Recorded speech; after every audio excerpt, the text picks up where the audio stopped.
Hello everyone, Deb Floros for Jesse James Beads.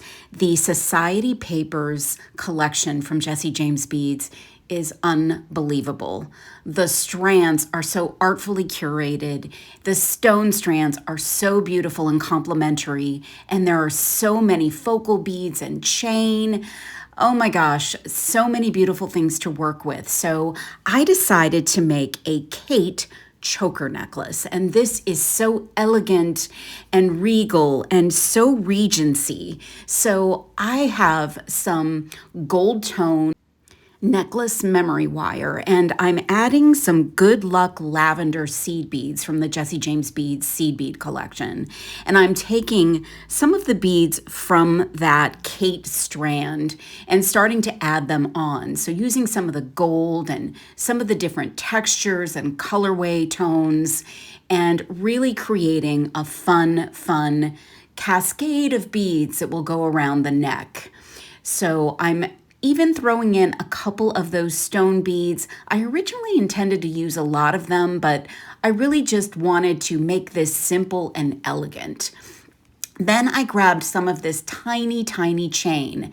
Now you'll need some very small gauge wire. I used a 26 gauge to wire wrap a piece of chain and use it as a little bit of a frame, so a suspension frame around one of those sparkly beads. So I wire wrapped it directly onto the memory wire, went around the beads, so to speak, added some more seed beads, and then added the second side of the chain with the wire. And then I just go on with the stringing of the seed beads. I'm using a trio of beads, seed beads in between each one of the beads. So it's adding some continuity. Then I'm taking one of those barrel glass beads, beautiful faceted pink bead, and wire wrapping it, and then adding some pieces of chain as a tassel at the bottom loop. And then I'm just stringing on that little tassel piece with the bead directly onto the memory wire. And I love how this just adds a fun little accent, very playful, and very fun for this choker.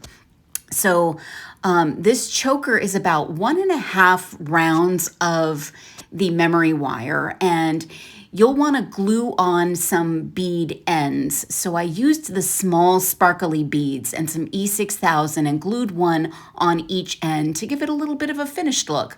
But you could do some loops at the end if you're more comfortable with that. And you could even add some more beads to the loops at the end if you prefer. So I let this dry for a little bit, read the package, and then I've got an incredible choker necklace worthy of Kate. You can find all of these beautiful pieces and parts at Jesse James Beads Society Papers Collection. Thank you so much for watching. Have a great day.